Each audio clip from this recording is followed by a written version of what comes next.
y la realidad marca que vamos a ir a votar, a elegir, será el próximo domingo, después quizá un escenario de balotaje, pero por lo pronto toda la logística de nuestro país está en marcha y en ese sentido la distribución de urnas avanza en los distintos distritos. Así es, Pablo. Bueno, y las imágenes que compartimos tienen que ver con ese despliegue, la distribución de urnas en el país. Son decenas o cientos de miles las que se están distribuyendo por todo el territorio nacional para cumplir el próximo domingo con un nuevo proceso electoral. En este caso estamos hablando de las elecciones generales por la presidencia de la Nación y también por los cargos legislativos. Bueno, siempre es una tradición ya mostrar justamente cómo llegan las urnas al correo, a los correos de las distintas localidades y cómo es el operativo de distribución. Los saludamos al doctor José Lago, prosecretario de la Justicia Electoral de Córdoba. Doctor, buenas tardes, bienvenido. Hola, buenas tardes. ¿Qué tal? Buenas tardes. Bueno, gracias por la amabilidad de hablar con nosotros y darnos estos minutos. Bueno, ¿cuáles son, por ejemplo, ustedes que tanto trabajan por la difusión y por la que la gente conozca claramente de qué se trata cada elección y las instancias legales? Me parece a mí, o la gente está bastante informada y movilizada por estas elecciones. ¿Tienen una percepción sobre eso ustedes? Miren, en realidad nos hemos dado cuenta, sí, que sobre todo en esta segunda elección ya, luego de las PASO, ya estas generales, hemos visto un mayor interés sobre todo lo que son las autoridades de mesa, la capacitación que llevan adelante en general, y sí, y hay un interés y hay un mayor, con la práctica, ¿no es cierto?, que se lleva adelante, hay un mayor entendimiento de cómo funciona el sistema, cómo se vota, con este tipo de boleta, que nosotros seguimos con el tema de la papeleta, ¿no? Que no es la boleta única como se vota en la provincia, con sus ventajas y sus desventajas cada una, pero la gente sí se ha interesado mucho, se interesa, llama, pregunta, sobre todo después de las PASO, se interesó mucho a aquellas personas que no figuraban en padrón, reclamando para figurar, y bueno, hemos hecho algunos agregados, gente que estaba en condiciones porque, digamos, tenían que tener un cambio de domicilio posterior al 25 de abril. Y, por ejemplo, en estas elecciones vamos a tener 199.000 más o menos electores más que en las PASO. Que tiene que ver con eso, con reclamos recibidos. Mire qué dato es ese. Espera una participación mayor respecto de las primarias. Y en principio pensamos que podría ser una participación mayor. Pensamos que las primarias iba a ser muy baja y se llegó casi un 70% a nivel país. O sea, fue una participación importante. Entonces, pensamos que por lo menos se puede llegar a volver a rondar ese número y se puede llegar a incrementar incluso. Porque ahora, en esta elección, votan también nacionales que están en el exterior. Argentinos residentes en el exterior votan en esta. Son más o menos unos 450.000, 460.000 más o menos. Para toda Argentina, ¿no?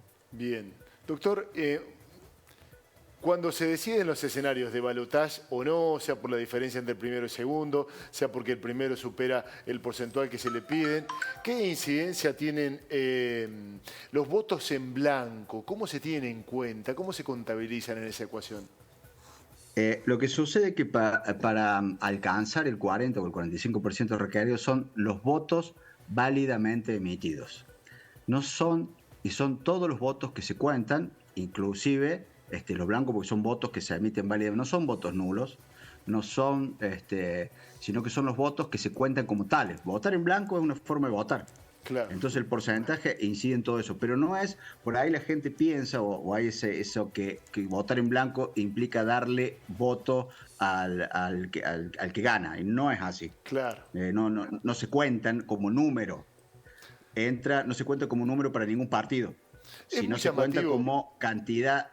Lo que hace es tenerse en cuenta como voto válidamente emitido para después hacer la distribución, nada más. Claro. Doctor, es muy llamativo lo que usted acaba de decir. Es cierto, mucha gente cree que está favoreciendo, que a lo mejor, visto de algún modo, vos decís, bueno, si voto en blanco o si no voy a votar, favorezco al que va adelante en las encuestas, pero ya es una lectura política. Pero mucha gente cree eso. Sí, incluso hay gente que cree que los votos en blanco, después el número de ese voto en blanco, se lo adjudica la fuerza ganadora. Hay gente que incluso cree eso. Claro. Y el voto en blanco, cuando ustedes ven el final de la elección, ustedes van a ver que va a decir cantidad de votos para las agrupaciones políticas, tanto, cantidad de votos blancos, tanto, cantidad de votos nulos, eso no son votos válidamente emitidos los nulos, cantidad de votos nulos, tanto. Y ahí usted en el final, en el escrutinio definitivo, no va a haber ni recurridos ni impugnados porque esos son votos que se han resuelto. Que se ha impugnado por algo, entonces después la Junta Electoral, porque en las elecciones nacionales generales, a diferencia de las PASO, hay Junta. Y en la Junta está integrada por el presidente del Tribunal Superior de Justicia, el presidente de la Cámara Federal de Apelaciones y el juez federal. Entonces es la Junta la que termina tomando la decisión de qué votos son válidos, cuáles no, y se adjudica el partido para el cual la persona votó si es válido, si el voto se considera nulo, no va ninguno. Y de ese modo sale el escrutinio definitivo. Bueno, ¿y a qué hora más o menos? Esperamos que sea más rápido esta vez. Eso.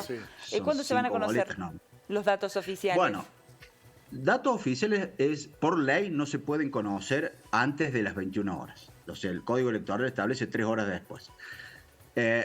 Por la experiencia de las PASO, nosotros creemos, al menos Córdoba a esa hora vamos a tener un muy buen porcentaje cargado. Teniendo en cuenta la experiencia que tuvimos en el espacio. Y creo que el distrito que va a seguir teniendo inconvenientes, pero por una cuestión del tamaño, la magnitud del distrito y porque además ahí votan gobernadores, provincia de Buenos Aires. Provincia de Buenos Aires, el recuento es más lerdo, pero no es lo mismo contar, en nuestro caso son 4 tramos, presidente, diputados y legislador de Mercosur a nivel distrital y a nivel nacional.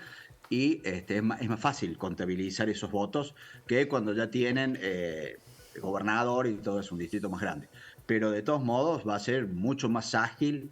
Las PASO tienen esa ventaja, entre comillas, que hace un corte que el que no llega al 1,5% de los votos no puede participar en las elecciones generales. Claro, eso es la parte operativa. ¿Le parece, doctor, usted que lo explica de una manera tan sencilla, contarle a la gente en qué circunstancias puede haber o no balotaje?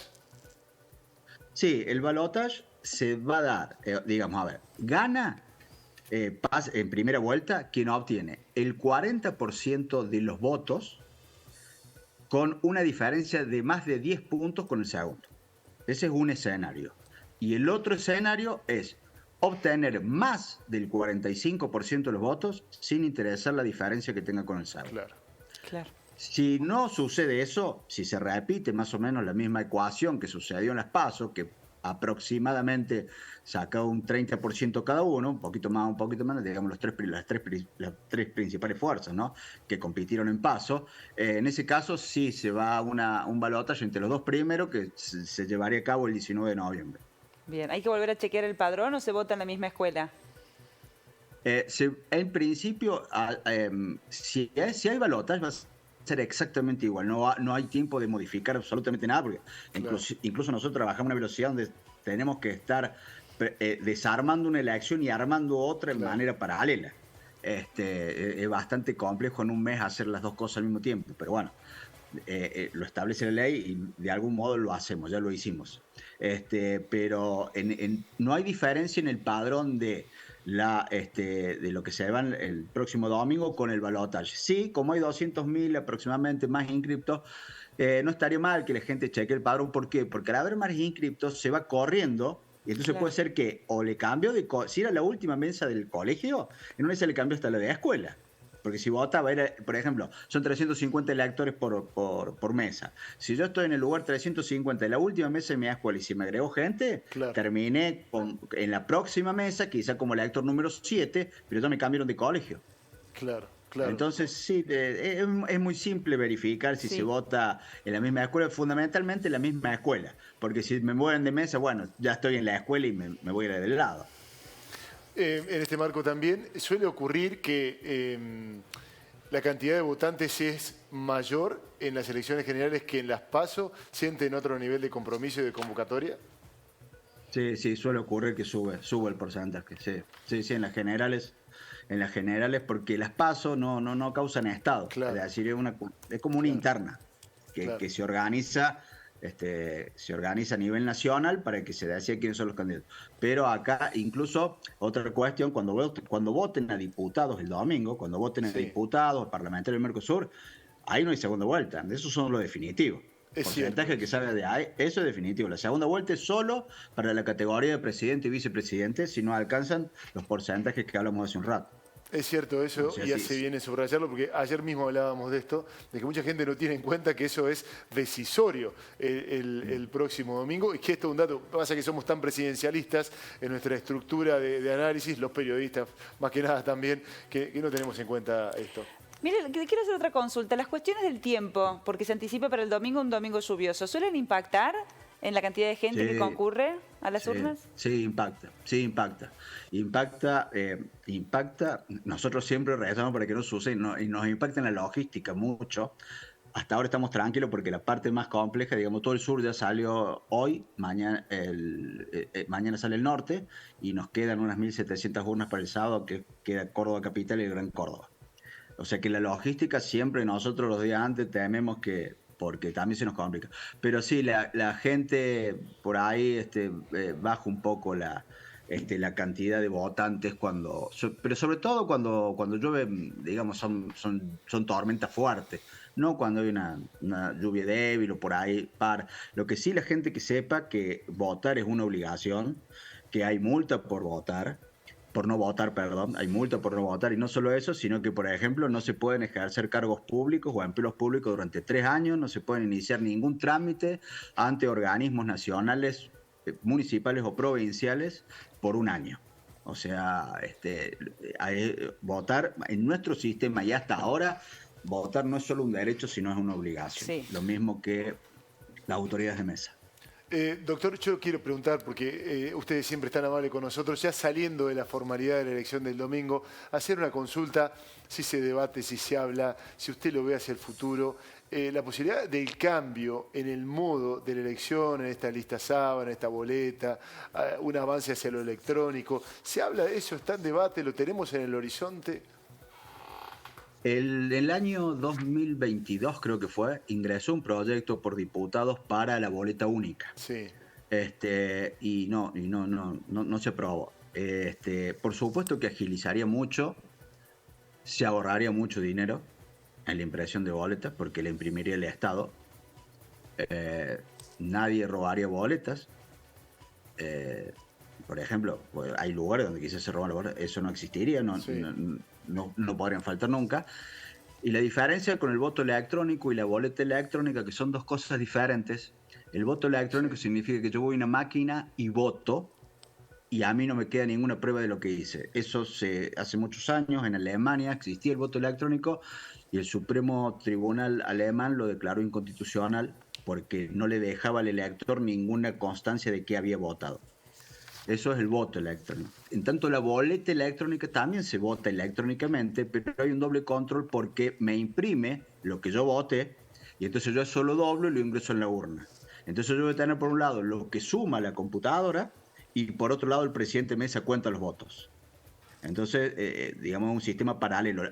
Me da la ventaja de que rápidamente la computadora me va a decir a mí cuáles fueron los guarismos.